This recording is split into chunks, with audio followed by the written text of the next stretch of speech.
I would say pay attention to see like what you should or shouldn't fertilize with or spray for insecticides and pesticides. Because that's bad for bees. It can be, and it depends on how you do it. A lot of the labeling will tell you that. But you can also just plant flowers. You can leave your yard, you know, unmanicured and wild and let those weedy plants grow up that flower. And all those different pollens from the different species of flowers will help the bee population. Okay, good to know. Well, let's get set up for our assembly while the burgers cook. What do you think? Okay.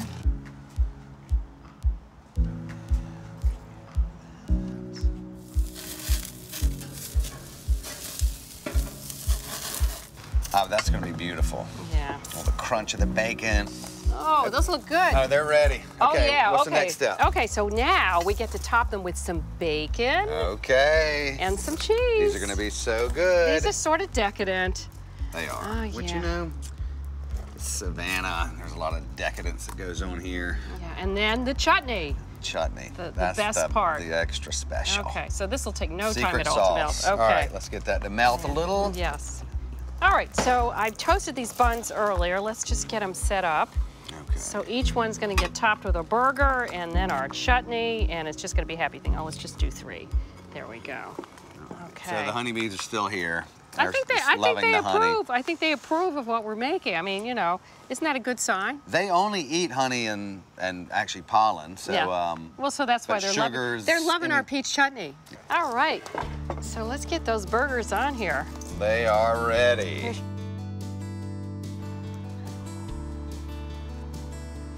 Okay. Perfect.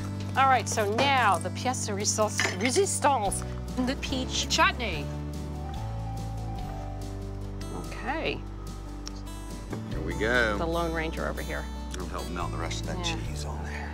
I think it is time to eat. I do too. Yeah. So, you know what? I've got a couple of beers in a cooler here. Oh, you're my best So friend. just All can't righty have then.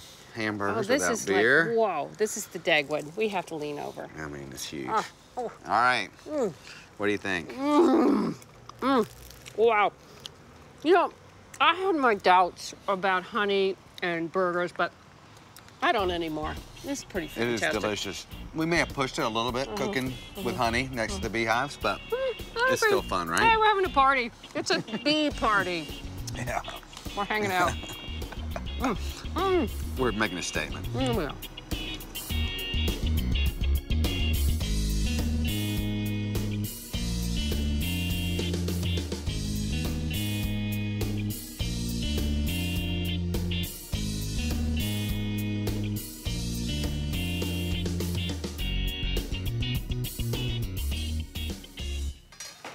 You know, given the popularity of hot dogs and sauerkraut, I thought I'd put a twist on it and combine kielbasa and kimchi. So I tried it on my family. They absolutely loved it, and now it's become my new classic sandwich. So let's get started. This is not a traditional kimchi, you know, the Korean pickle that takes days to make. This is my very quick kimchi. We start with Napa cabbage, and this is about 1 pound. I'm cutting off the end. And then we're gonna cut this into ribbons and salt them. And there we go, and 1/2 inch. Now, for those of you who don't know what kimchi is, there's many different varieties of it. So it doesn't always involve cabbage. It usually involves garlic and many other flavorings, and it can be quite spicy. You can buy jars of it. There's some very good ones these days, but I really like making my own. So I'm looking for about 4 cups. I think that's about 2 cups I've got there. It does take about 2 hours to cure, but that's nothing compared to the many days that the real deal takes. Okay. So, like any other pickle, there's salt involved. We've got 1/3 cup of kosher salt here, and we just toss that in and stir it up, toss it around, and then you leave it for 2 hours. And let me show you what it looks like. You're just going to be astonished because, as we all know, salt pulls out liquid. So let me show you. See this? Isn't this extraordinary? It's just before and after. Okay, this is after 2 hours. There's a lot of liquid in the bottom. So what I'm going to do now is rinse this and get the excess salt out in cold water.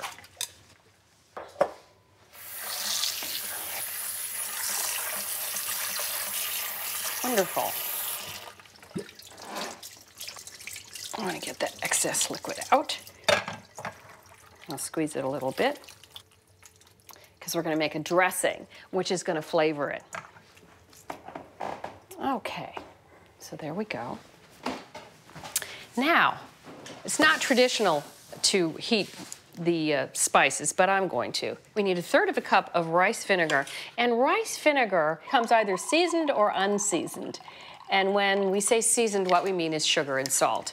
But for our purposes today, we want the unseasoned. Without any of that, we're going to add our own sugar. We have 1 tablespoon here. Now we're going to add some paprika and cayenne. I like hot paprika. I'm just going to go for broke, but you could use smoked paprika. Why not? Sweet smoked, just plain sweet, your choice. I'm using hot. About a teaspoon and a 1/4 teaspoon of cayenne. I'm going to heat this just until the sugar melts. And that won't take very long at all. I just need to bring it to a boil. Okay, that looks good. Now the hot liquid goes right onto the cabbage. And it's going to turn it sort of a nice orange color. But that is not all. We have so much more to add to this pickle. So for starts, we're going to add some ginger. This was a 3-inch piece that I peeled and then microplaned, or just grated. And then we have 1 teaspoon of minced garlic. Now 1/2 a red pepper, and I'm going to cut it into little strips.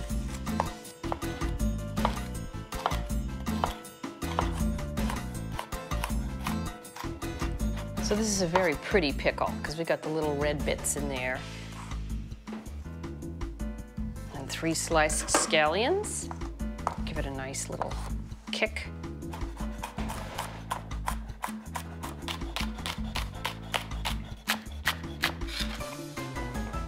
Okay, let me toss this up and tell you about a shortcut. If you didn't want to go to the trouble of salting the cabbage, you can just start with sauerkraut, because what is sauerkraut? It's salted cured cabbage. And you just rinse it and squeeze it out and put it in here in place of the Napa. We're going to use this right away, but this will keep in the fridge for about a week. So I've got these wonderful rolls. Because, you know, when you go to a picnic, which is what I'm going to do with these, I'm going to go down and watch the boat race, the rowers down there. You need something you can pick up, be manly, and just eat. So, big rolls. But we're going to grill them first, get them toasted. You know, and bread, good bread, there's just nothing better. So make sure you get some good bread. We're going to brush it with a little olive oil.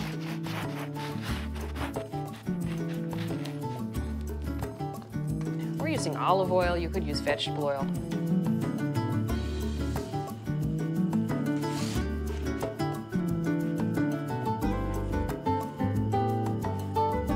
Let's see. I'll get my kielbasa out. I'm pressing it down because I really want to get just a nice even brown color. Now, you know, I don't know why. Here I am. I grew up in New York City. For some reason, I didn't have a lot of kielbasa in my life. I certainly had plenty of hot dogs. I think I'm going to cut this down here. I was a hot dog fanatic. As a matter of fact, that's mostly what I ate, along with hot fudge sundaes. I think I've mentioned that I was quite rotund as a child. But kielbasa, I don't know, my mom didn't buy it all that much. Just taking a tiny peek. Yeah, it's happening. Not too fast. It's perfect. Now, what kielbasa is smoked. Well, it's generally smoked, so be careful. Sometimes it's not. Sometimes it's fresh sausage. Generally, it's made with beef and pork or a combination, some spices, herbs, and garlic. When it's cured and smoked, see how firm this is? You could actually eat it straight up. But when it's fresh, then you need to cook it because it has not been cured. So we're going to cut these. Now, how I really fell in love with kielbasa is my parents have a farmhouse in northeastern Massachusetts. And down the road, for the whole time that I've been going there, there's a little store. They have a meat counter with a guy named Pat Costello who makes ribs, his own sausages, and he makes kielbasa. And he smokes it right in the store. So some days when you go in, the place just smells like heaven. And what he used to do, because I became friends with him, of course, why wouldn't I, is he would give us a taste of the kielbasa hot right out of the smoker. I was like, there's just nothing better. It's just so good. Okay. Ah, well, it's a little blackened. I'm gonna fix that. Okay. You know this old trick. You learned this. You just scrape it off. We'll call it charred bread. But it'll have a nice smokiness. That's perfect. All right, on to the kielbasa. I put it cut side down. We're just warming it up first. All right, so let's give that a minute.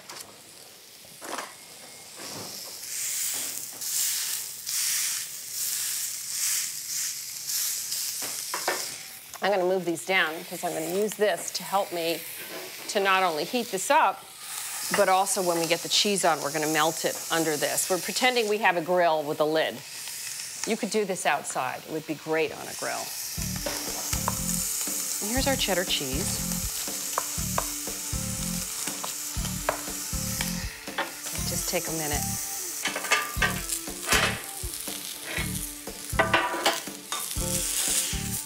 Ah, wow, that looks so wonderful.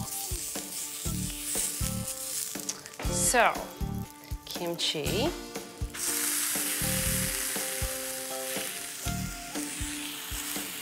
I think what I'm gonna do, because these are so thick, is I'm gonna just put a little bit of foil tinted over the top, because I think that's gonna pull off the cheese. Don't we think a little more cheese? The more the merrier is what I say.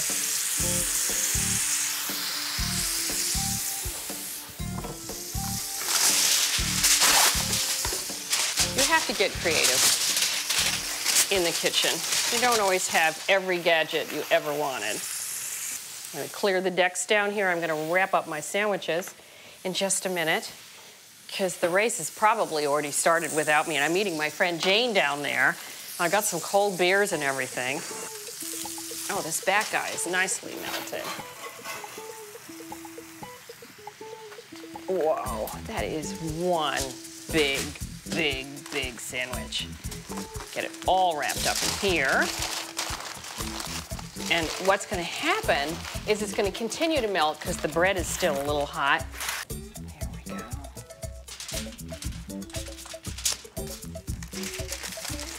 Oh boy, as I said, this is a manly sandwich. So I am gonna take these out to my friend Jane, who I'm meeting down there where we're gonna watch the races. She will be so pleased.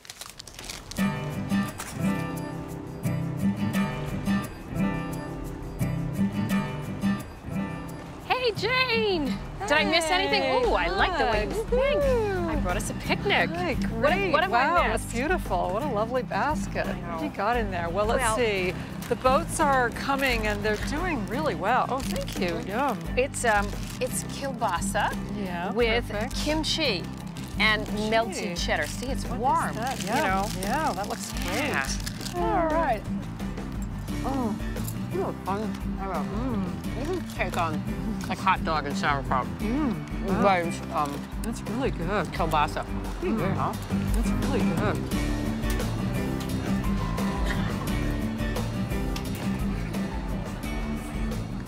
So whether you're making this sandwich for a big game or just a box lunch or for a weeknight meal, your family and friends are gonna love you, right?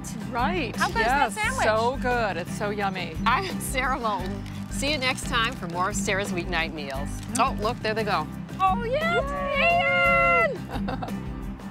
Geez, I wish I had binoculars. We could really check it out. We should have brought binoculars. I told them to look this way, but I don't think they can. No, I got focus. Supposed to look. To focus. So good. Nice sandwich, huh? Interesting combo. Really good.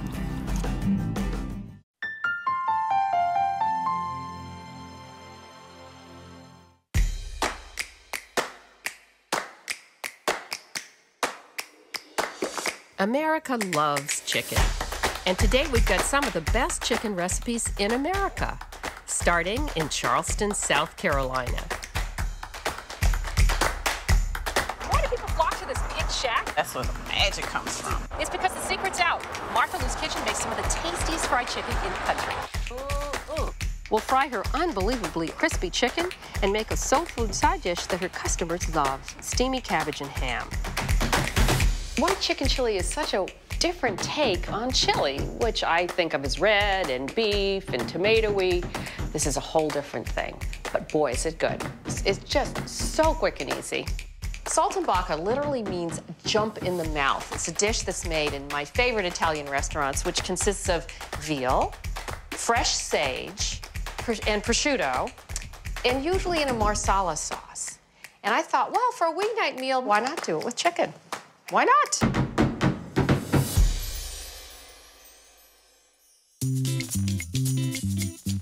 It doesn't look like much, but inside this little pink building is fried chicken nirvana. Martha Lou Gadsden has been serving up roll your eyes, it's so good soul food to the people of Charleston for 30 years. It's a family affair. Her daughter Deborah serves. How y'all doing today? And her granddaughter Melanie Alston handles the catering. The big draw here is the fried chicken. It's getting a national reputation, so I stopped in to find out what the buzz is all about.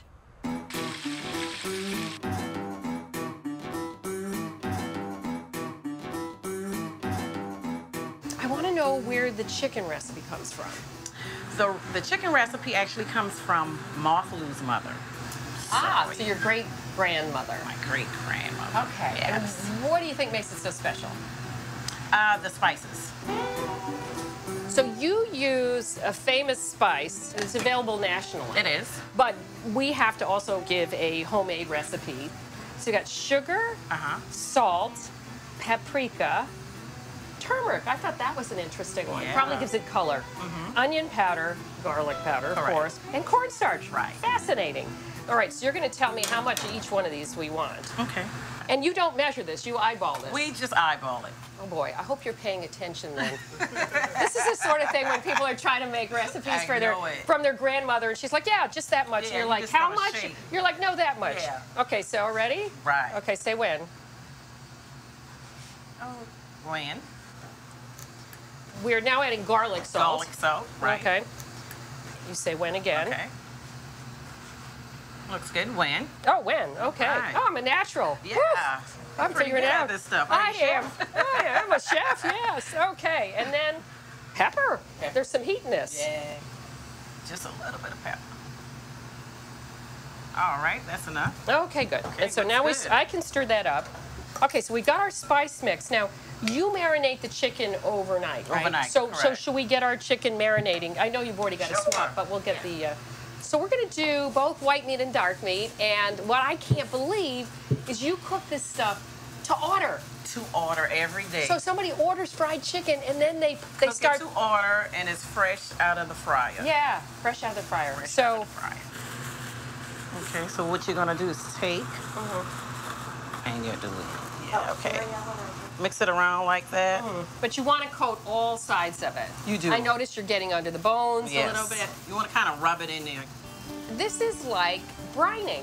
Yeah. it Yeah, is, because yes. it's like a dry brine, we call it. Yes. Because you've got salt in there. Yes. So the salt is not only going to season it, but it's going to pull in all the other seasonings, and it's going to also make it much juicier. Correct. Wow. But you've been doing this for generations. Forever. Yeah. She's been open for like 32 years now. So now we take some wrap, and you're just gonna wrap this up like so, and then you're gonna put it in the refrigerator overnight. So 24 hours? 24 hours. And that's where all the brining magic happens. Yeah, that's where the magic comes from. And we have some already marinated that's been in the refrigerator for 24 hours. Okay. We're gonna take a bowl of water, and then you're gonna add just maybe like a tablespoon of milk. Once again, I do 3/4, so Yeah, we're gonna do like. the And you don't want to add too much milk because it'll make your oil smoky. Oh, so you just want okay. to add just like maybe a little dash of it. Okay. It gives it that extra crunch, that crispiness, and it keeps it nice and moist. So we have some self-rising flour. Self-rising flour. Now tell me why that. Because it's like, it gives it that nice crunchy and So it's got baking powder in it. Right. So the idea is that it leavens when it heats, Correct. hits the hot oil. Right. Brilliant. And you don't have to mix it yourself. It's You don't already have to mixed. mix, it's already done. Okay. So what we do is we dip the chicken. We put it in the flour. Get nice. And then we dip it in the milk. Oh, flour first. Flour first, and then flour, milk, and then back to the flour. So that sort of double coats it. Right.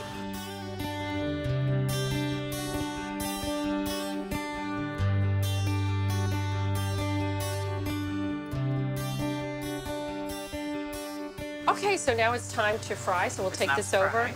And you've got the fry later. The fry is on, we have it at 350. Okay, good. And we're frying it in some peanut oil.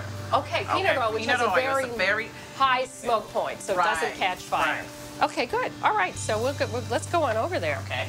The dark meat, we're going to cook that for 20 minutes, and Yeah. then the white meat is 15 minutes. Okay. All right, here we go. I just want to say one thing really important. You notice how she put that in there? She didn't hold it up here and drop it in. Just put it right next to the oil. Right. Yeah, because you don't want to be wearing it. Yeah, you want to keep it as close to the grease as possible. Not everybody has one of these at home. Right. How would you do this at home? Well, I love a turkey fryer. Oh, turkey fryer. Of course, I she has love a it. turkey. Yeah, Do I have a turkey it's the fryer? No, best. I don't have a turkey. Yeah. So a stock pot? Yes. it So is. maybe with about like that much oil? Yeah, you want to. Yeah. And you use correct. a deep fat thermometer. With a turkey fryer, you have that built Right, in. correct. But I would use a deep, and 350. 350. So while that's cooking, maybe we can make the cabbage. Yeah. Okay. Sounds great to All me. right. So what do you want me to do? I want you to cut the onion. Let's start off with cutting the Slice onion. it or chop it? Slice it. Okay. Okay, about half an onion? Yes, half an onion. Okay, and you're gonna And I'm going to do the peppers. What's the name of this cabbage dish? Southern fried cabbage. Okay, so now we're gonna get these in the pan. Correct. Okay, so olive oil. Is that what you usually use? Right. Okay. And we're just gonna soften these, how much? That's good. That's Okay. enough. That's exactly what it needed to be, whatever the heck that is. Yeah. And so all of this goes in, right? All of it goes in, right. Okay.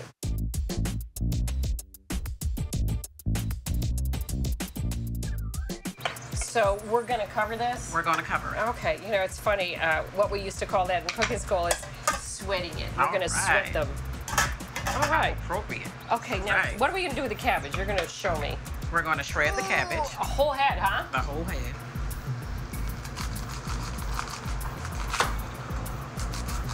So it's sort of like, I think that's about a half an inch. Right. I'm trying again to get this out of you. Because you're an intuitive cook. Yeah, I'm Okay, just- let me just grab this Yeah. over here. Nothing by the book. I'm a cook and not a chef. Well, you know, Julia Childs said she was a cook and not a chef. Yeah, trained all by my grandma. Yeah, but that's the best way. Yeah. All right, so now does this have to cook for a while before we add that, or that can go in now? That can go in now. Okay, so. All right. So this all really melts down, It doesn't does. It does. What else do we need to add? The ham? We need to add the ham. So now we're going to add some red wine vinegar. Okay, you're gonna say when. Okay. The famous when. All right. The very precise when. Keep my eye on you. All right, when. Okay. Then we're going to add some sugar, like 2 Just teaspoons. 2 teaspoons. Yes, Oh, okay. yes, yeah. And then we're going to do salt and pepper. When. Okay, good. All right, and Now- then we're going to cover it. So I'm gonna put the lid on, and then this is gonna cook down, you promise me. I promise. Okay, and how long is that gonna take? About 10 minutes. All right, so we can go check the chicken.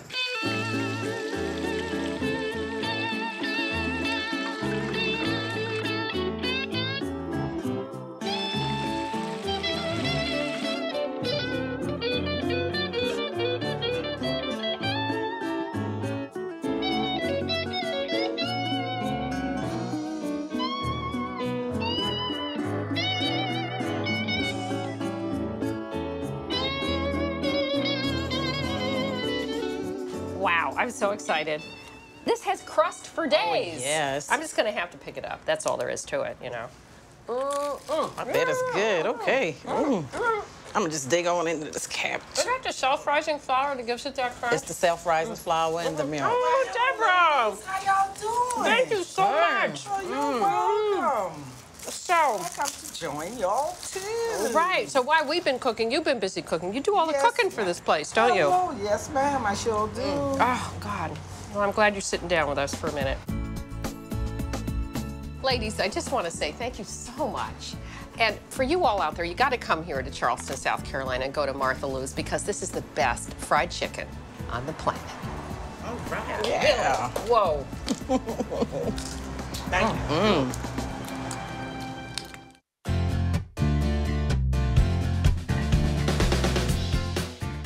You know, the thing I like most about the white chicken chili at my local burrito place is the sour cream.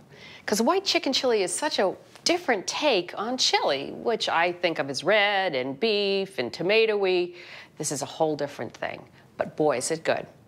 So that's what I'm making right now. I've got some butter in here, about 4 tablespoons, and I'm gonna add about a cup of chopped onion. And we're just gonna start softening this.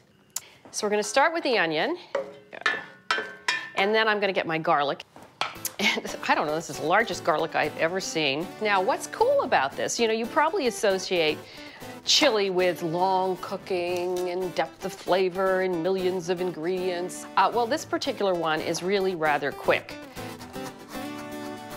This is more than a tablespoon. Yeah, it's a little more, I don't care. I really like garlic. And when you cook it, like we're gonna cook it here, it's not that intense. So now we're just gonna get that softened in about a minute.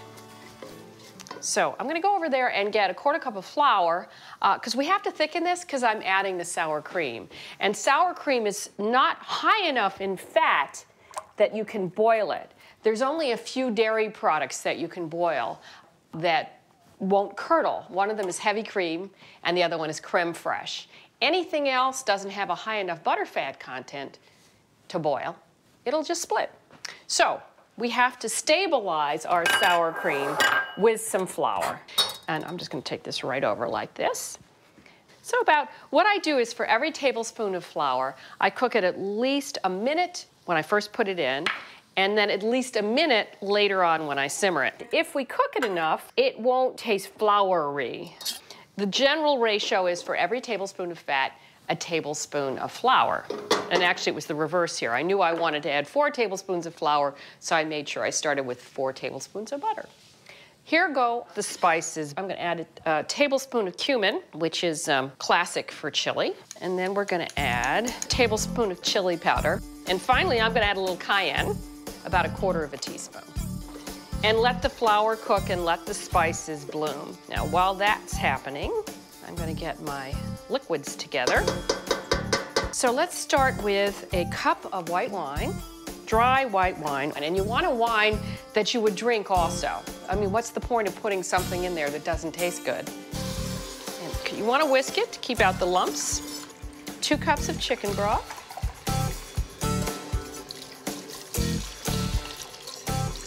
Bring the whole thing up to a boil, and then we'll turn it down to a simmer. And then we're gonna add my ground chicken. Okay, here we go. So this is gonna go in, and I'm gonna break it up in there.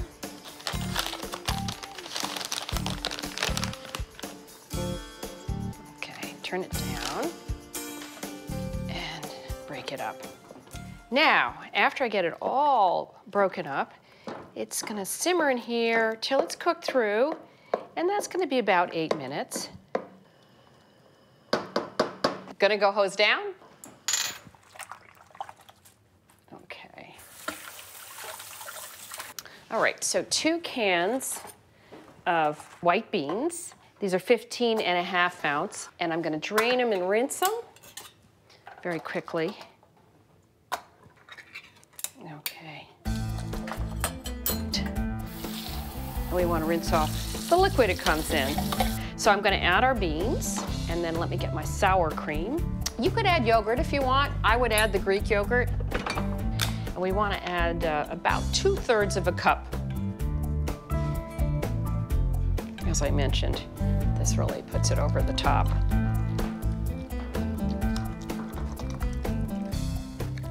So we're gonna let this simmer away. And let me salt. There is salt in the chicken broth. Even so, it's gonna need some salt as well because we added all that chicken that has no salt in it. It's just about done. I mean, do you believe that? All right, down to the accoutrement. Avocado, you gotta have avocado.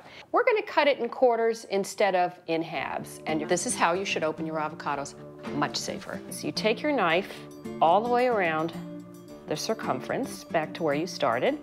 Then do the same all the way around. Okay, now, there we go. And out comes the pit. Isn't that cool?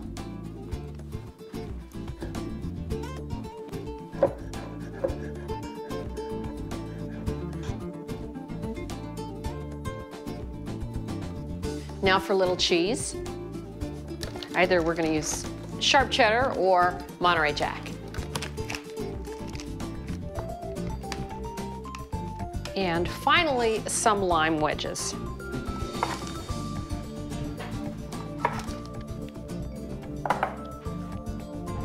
Let me set one up for me and a buddy. Boy, doesn't that look just fantastic? Oh, maybe I'll let them garnish their own, but I'm gonna garnish mine. I like everything. I like the works. So let me see. Some cheese. Of course, salsa. And avocado. All right, there you go. You know what's so great about this chili is it's perfect for a weeknight, but it's equally good for a crowd. You know, you're watching the game, make a big pot of white chicken chili. Oh, how did I forget this? Of course, what would chili be without the chips? So I hope you try this. It's just so quick and easy and so tasty.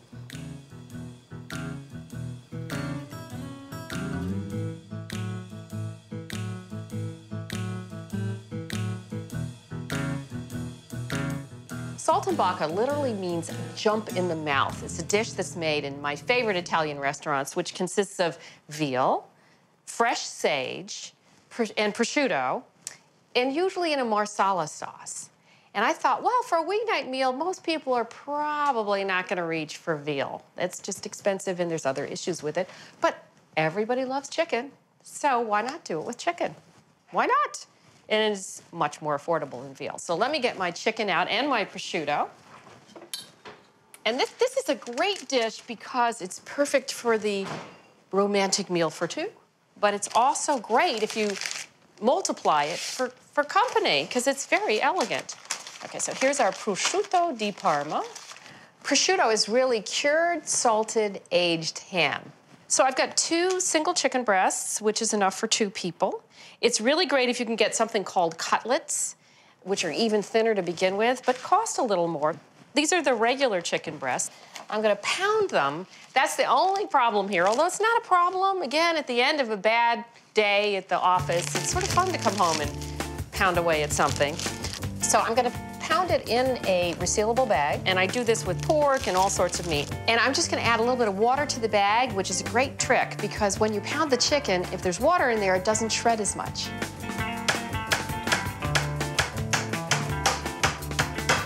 See how enormous they get? Isn't that incredible? It's like, whoa, suddenly I have enough to feed a whole army. I'm gonna put this over here. This is in that category of psychology of serving. Like, I know this is only probably about 6 ounces, not that much at all, probably less. But because it's been pounded out like this, it seems like so much more. Okay, now we've got our fresh sage. If you don't like sage, I just love it, and it's so perfectly Italian. You can use 3 leaves, 4 leaves per chicken breast, whatever you want. It is fairly strong, so keep that in mind. Just make sure you sort of spread it around. If you hate sage, and some people do, I love it. It's one of the 2 fresh herbs that always goes with chicken and turkey, and also in turkey stuffing, if you're trying to wrap your mind about what it might taste like. But if you hate it, and some people do, use basil. Basil would be great in this too. And my daughter Ruthie would probably prefer we use basil anyway. She's not a big sage lover, she just loves basil. You can leave the fat on, you really should. The Italians would leave the fat on.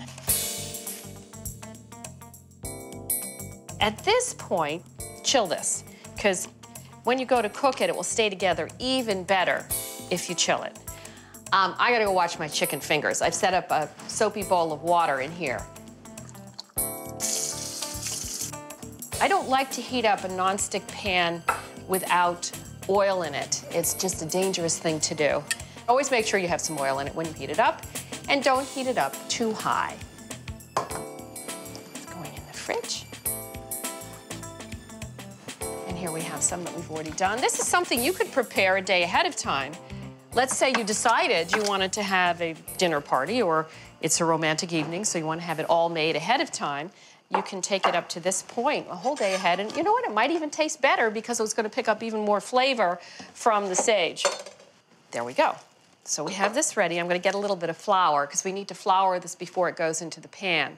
And I've set up my favorite situation when I'm flouring something, which is to put the flour in parchment in a pie plate. And I'm using a little more than I need. You only need about 1/3 cup. But let me season this first. I'm just going to season this side because the other side already has the prosciutto on it, which is really quite salty. Okay, here we go. We're going to flour this on both sides. At the last minute, you do not ever want to pre-flour a piece of meat or fish or anything because it will get gummy. I'm going to saute these just 2 minutes aside. And after that, they'll be golden brown, and you're going to be able to see the sage right through the prosciutto.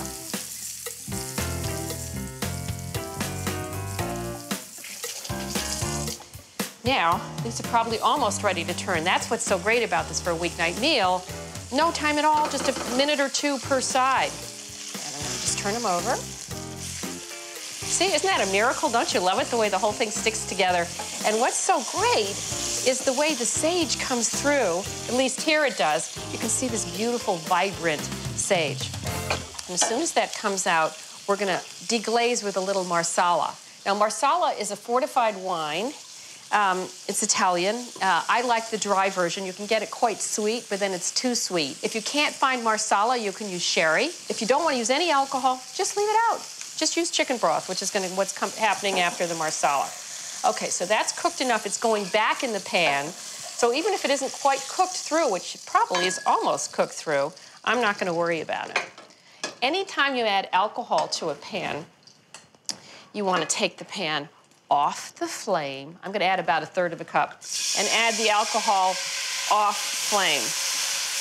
Because if I added it on flame, there's a chance that a little bit might drip or come over the side and ignite. And then here you got a bottle in the pan. Pan ignites, bottle ignites. Not a pretty scene. I know it sounds like, oh my God, it's so dangerous. It's not at all, as long as you follow the right rules. And I've got some gorgeous homemade chicken stock. You only need about 1/2 cup, but whenever I'm making a sauce, this is a cup I've got here, I always start with a little more, because sometimes it reduces too much and you need to add a little more. So we'll go with about 1/2 cup. We're gonna need about half of this, a little more than half, of a 14-ounce jar of artichoke hearts. This has been packed in oil. You can get it packed in water. You can get them frozen. The frozen have the least flavor. I don't really recommend that. You can cut these up or not cut these up, depending on how much you want to get into each bite. These are really quite pretty, these artichoke hearts. I'm gonna add that. I'm not gonna chop it. I like the way it looks. That's the mood I'm in today. That's the fun thing about cooking. So I'm gonna put the chicken right back in.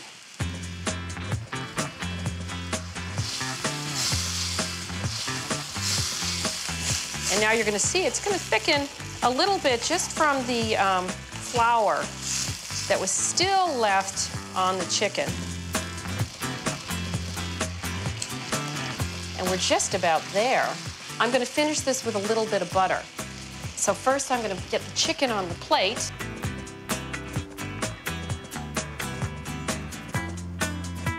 And I'm gonna finish it with just 1 tablespoon of butter.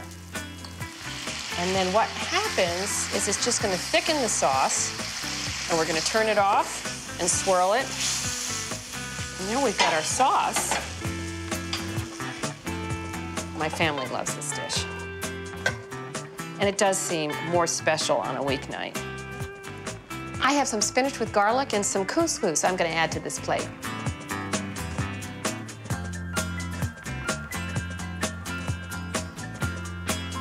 Chicken saltimbocca with artichoke sauce, an easy entree for two for any night of the week.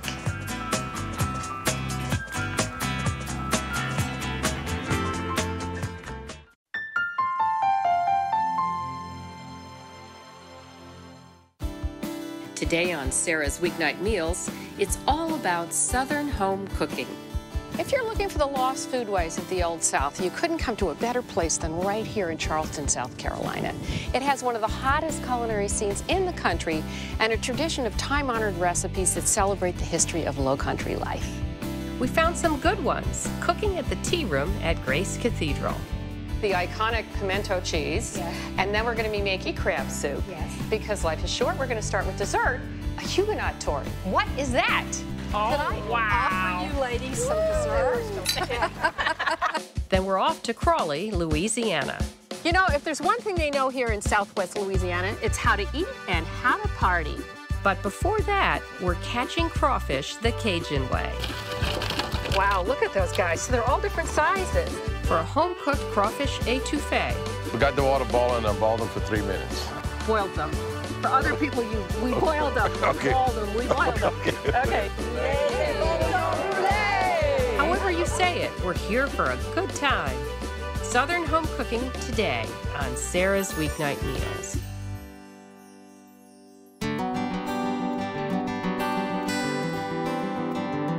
To many of us, Charleston, South Carolina is the soul of the Old South. It's easy to lose yourself wandering its gracious streets and gaslit alleys. It's a foodie town, too, with great old traditions that started long before hot new restaurants came on the scene. Charleston has a wonderful tradition of church tea rooms. Every spring, churches throw open their doors and serve lunch to tourists and locals as a charity fundraiser. Susan Cromwell runs the tea room at Grace Church. We set up out here and also inside, but many people eat out here. It's so pretty out during the spring. And it's the whole church gets involved? The whole church volunteers. Wow.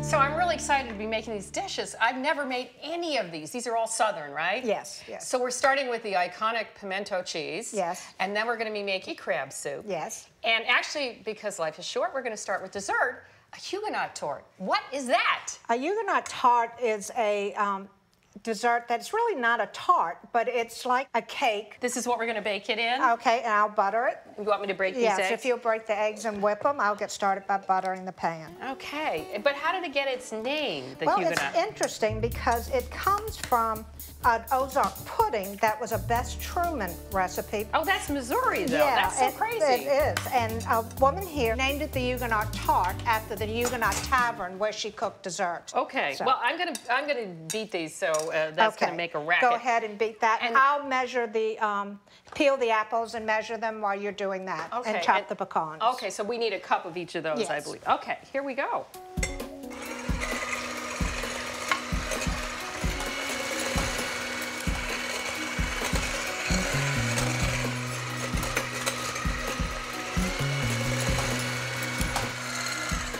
So, Susan, what do you think? Does that look pretty good? Thick and lemon color? Yeah, that looks great. Would you like to go ahead and get the pecans started? I sure would. All right, we got a couple of these. We have quite a few varieties of desserts each day, but the Huguenot tart seems to be one of the most popular.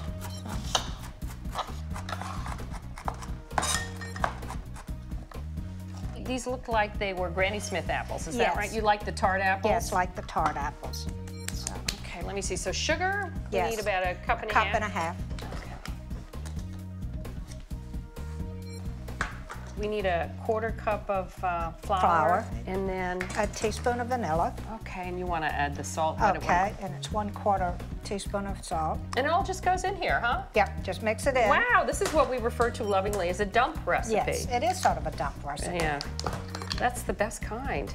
You need 2½ teaspoons of the baking powder. Okay. And then I would just mix it with the spatula. Okay, I got one right here. All right, and then this all goes in? Well, about a cup. Go ahead. All right, I think that should be enough. Then we just want to go ahead and place it in the pan. Okay. This is so funny, we're both left-handed. I know. How often does that happen? Not often. Well, You know, we're very creative. but you know, it's interesting. A lot of our helpers here in the kitchen are left-handed. So I think that's, cooks are. Yeah. You know? Interesting. I've never thought of that. Because we're so creative. That's right. Yes, we are. Okay, so now this goes into a... 325 oven for about 35 to 40 minutes. Okay, so let's go. I'll go pop ahead it and in. pop it in the oven.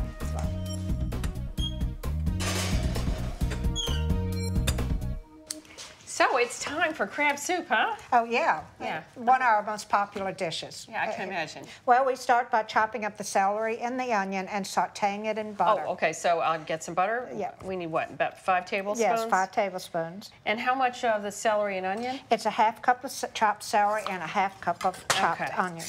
So let me ask you while we're chopping away. Okay. What is this tea room business? I Well- mean, I think of tea rooms, I think of England and sipping tea and having scones. But this is different. Yes, it is, and it's very traditional here in Charleston, and usually it's done in the spring, and various churches put on these tea rooms. Some just serve tea and desserts. Many of them serve tea or drinks and lunch. It's more of a lunch thing, and these are all over Charleston.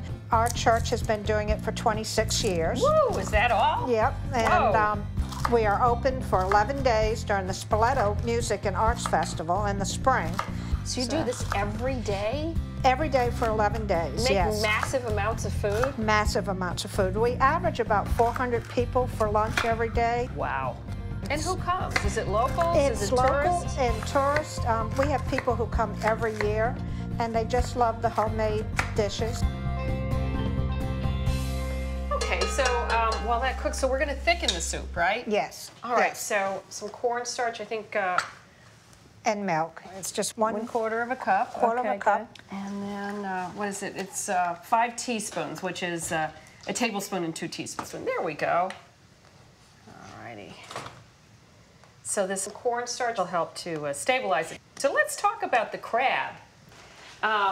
You usually use like these huge canned crab, right? Yes.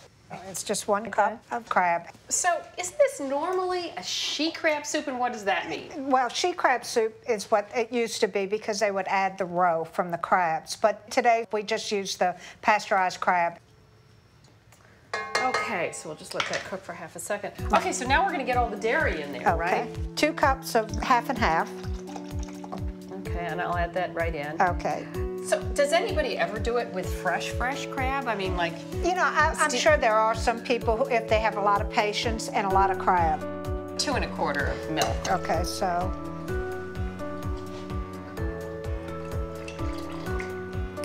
A lot of dairy.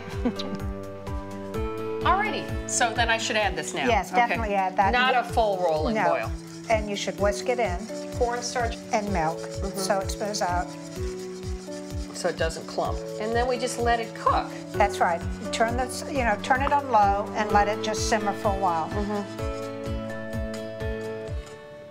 All right, so should we season it? Yes, we can go ahead and we'll add the Worcestershire, Okay. Half a teaspoon? ½ a teaspoon of Worcestershire. All right, and then we've got, this is the traditional seafood seasoning Yes. that you all use Yes. down here. And it's that's a very important step. Most important ingredient, Yeah. yeah. The one that everybody uses in Yeah. the South. I did a heaping teaspoon. It's That's- supposed to be a teaspoon and a quarter. Add some salt and pepper. Yeah, we haven't added any salt to this No, yet. we haven't. And then some pepper. Okay. So it simmers for about 12 to 15 Yeah. minutes? And we're just letting it sort of all come together. Okay, so we have one more thing to make, the pimento cheese. Shall we Okay. get started Sure. on that? You want me to grate this cheese? Yes, please. This That would is be 8 great. ounces? 8 ounces of cheese. And what kind of cheese? You want to use a very sharp cheddar. Cheddar cheese, pimentos, and mayonnaise. It's that simple. That's simple. Okay. So, but, All right. All right, this is a ½ a cup of pimentos. Okay. And what was I going to say? What if you, just for the heck of it, I know I'm being naughty again. Okay. I may already asked you about roasted All red right. peppers. Supposing you had a couple of different kinds of leftover cheese in the fridge that you wanted to use up. I mean, I'm sure you could, but we just find that It's not best is just to use a really sharp cheddar. cheddar cheese. It holds up well, and it just makes a really good sandwich. Yeah. Okay. So now, how much mayonnaise? Well, it's just, we're going to start with 1/4 cup of mayonnaise and see how that works. You just want it at a good consistency to spread. This doesn't look like much, so we may need to add more. Do you want me to yeah, stir? Don't mind. So I bet this would be good in a grilled cheese sandwich. It makes a great grilled cheese sandwich. And also, a lot of places put it on a cheeseburger. We'll use pimento cheese instead of regular cheese. So should we make a few sandwiches? Okay, let's make a couple Now, of do you usually make them small or you make them large? Well, you can do either. You can use cut them into fours for a tea sandwich, or you can just cut them in half. Let's do tea sandwiches. Okay, I think we should. Since we are ladies who lunch. Okay, we're ladies at lunch. Okay, so do you want me to pile it on? You'll Yeah, spread it? and I'll spread a little mayo. You have to put a little more mayo, always more on the mayo. side, of course. This is not the low-cal version. No, it's not. None Would you? None of the food at our tea room is very low-cal, I don't think. Okay, then. This is generous. Yeah. Okay. You want a nice thick sandwich. And then I will set up the soup. So normally you'd put another little dash of sherry in there? Yeah, when you serve it, we usually serve it with a carafe of sherry and let people decide, on their own whether they would like a thing. Would you hand me that Yes, knife, I please, will. and I'll There you cut go. that. I'm so excited to be making pimento cheese because this is one of those iconic things you see all over the South. Okay. So I'll just get our soup here. Oh, this really does smell wonderful. All right, shall we head out? Okay.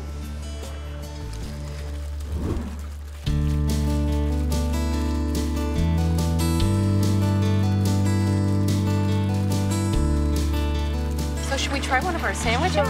Everybody. Yummy. Delicious. It's so good.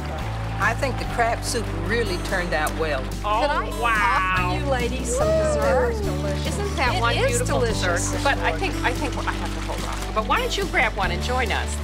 Okay. Yes, I like that idea. You Yes. twisted my arm. I will. Let's have a toast, ladies. Yes. Oops, and you can hold up. Yes. Here's a fork. Oh, thank you.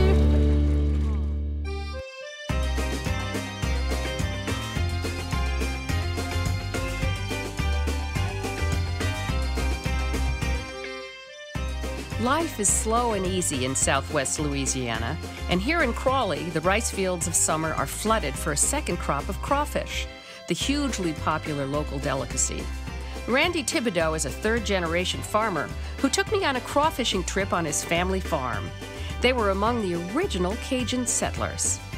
Been here since the mid-1700s, and the reason why they came here because they were expelled or exiles from Nova Scotia because they didn't. Expelled? Yeah. Really? Yeah. Why? Because they didn't adhere to the rules of the Queen of England. Ah. So most of the French descendants around here all came from Nova Scotia. Nova Scotia. So they all spoke French when they came here. They all spoke French when they came here. You're a real Cajun. And it takes Cajun ingenuity to catch crawfish.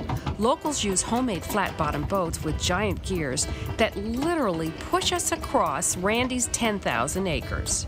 We do rice, soybeans, and crawfish, and everything is rotated every year, We harvested the rice in July and August, and now we're crawfishing it. How did you come up with the idea of rotating these crops? Basically, the crawfish was native to this area, and when we would drain our rice fields, we'd actually see them coming out of the rice field. We would try to catch what we could, but we just captured enough to have a party, so, but then eventually we found a way to. Oh, geez, let's make this into a regular crop. Yeah, let's encourage that.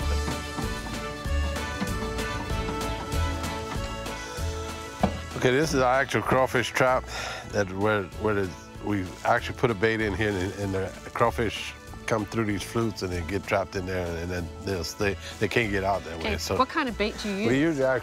we use pogie today. So put this fish in there, and we actually put it back in the water and let it set for a day or so, and it'll attract the crawfish. Now, how do you get the crawfish in here to begin with? I mean, Actually, it takes a small stock and you put them along the levees. So then they procreate. Yeah, when we drain the fields, and they bury it down, and then when we reflood in October, that's when they come back up. And what do they eat? They actually eat the microorganisms off the rice stalk. 4 to 5 months later, between January and April, the crawfish are large enough to harvest. Wow, look at those guys. So they're all different sizes. Yeah. So what are you looking for in a crawfish? This is what we're actually looking for, this size crawfish right here. You know, you're actually looking for the size of the tail, because the fat is real good in these tender crawfish. When the pinchers start getting big, they don't have quite as much fat. And how many do you end up harvesting total? We like to get up to about 700 pounds to the acre. The crawfish have another purpose, along with native ducks and geese: natural land conservation. The wildlife and the crawfish actually help us clean up these fields to start for a cleaner crop for the following year. Of rice. Of rice. They eat the weeds. They eat the weeds. All right, so we're going to actually cook these guys up, right? That's right. Make an etouffee this afternoon. All right, let's head back. We're off to make a hearty meal of crawfish etouffee, featuring Randy's family recipe.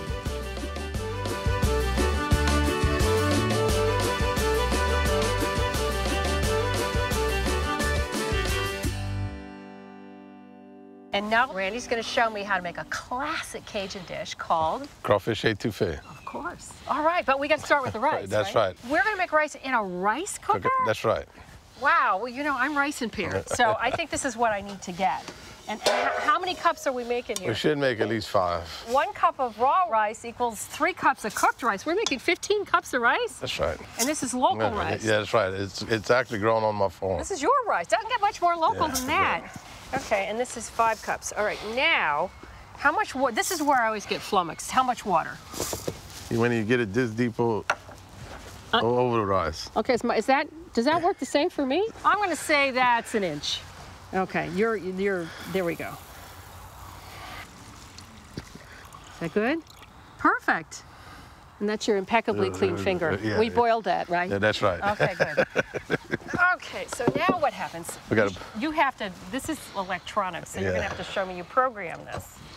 You put the lid on. It's not snapped. Oh, you have snapped it. Okay, I'm going to move this down. You're going to set that up. Okay, now it's on. All right, so how long does this take? At least 15 minutes cooking, then it takes 5 to 10 minutes just letting it sit there. So while that's doing its thing, we're going to get the vegetables going, right? Yes. Okay. You got a big old pot there. Yeah. That's cast iron, Yeah, huh? it's cast iron. All right, so we said just a little bit of butter we start with, 2 sticks. Salted or unsalted? Either way, it don't matter. You don't care? No. Okay, a little bit of butter goes in. And now you like cast iron because it's even temperature? Even temperature, and it just your food tastes better. Your food tastes better. Okay then, all righty, I like that. So we've got 3 large onions chopped there. That's right. Okay, and then this is about 3/4 of a cup. I measured. Okay. You don't measure. I had to measure so people could make this. 3/4 of a cup of finely diced green pepper, and then we have 1 cup of sliced celery. Yeah, finely sliced. Okay, good. And now these 3 items, these 3 vegetables are used a lot in Cajun cooking. Oh, we use it in everything. We call it the Holy Trinity. Really? Yes. So this is sort of like in French cooking, they have mirepoix, which is celery, onions, carrots. But you ditch the carrots for the pepper. That's right. Okay, and this is roughly the proportions you like them in. So a lot of onions. So here we go. Boy, nothing better than the smell of butter. That's right. And onions. You use a lot of butter in Cajun cooking, don't you? Yes, we sure do. It's your French heritage. Yes. So we're going to cook these covered. Yeah. Go ahead, do your thing. From what I understand, when you cook that way, all the flavor stays in there. That's right. How long do we cook these? Probably about 15 minutes. Okay, so now you're going to show me how to peel crawfish. We washed them first. We got the water boiling and boiled them for 3 minutes. Okay, I have to translate for people who don't speak Cajun. Boiled them. For other people, we boiled them. Okay. We boiled them. We boiled them. Okay. And then what happens? Then you want to peel it, so you push it in a little bit and you twist it. You push it in. Oh, that's a good trick. And then I should try that. Oops. No, I already lost some. I'm fine. That's all right. Oh, no, I got it. You got it. Okay. Then you pull it out like this, and then you take out the vein. Oh, okay. It's like shrimp. Yeah. Okay, so when we make the étouffée, and that's actually a really important question, what is an étouffée? Étouffée is a smothered seafood dish, and this is considered seafood. So it's smothered because it's cooked low and slow. Low and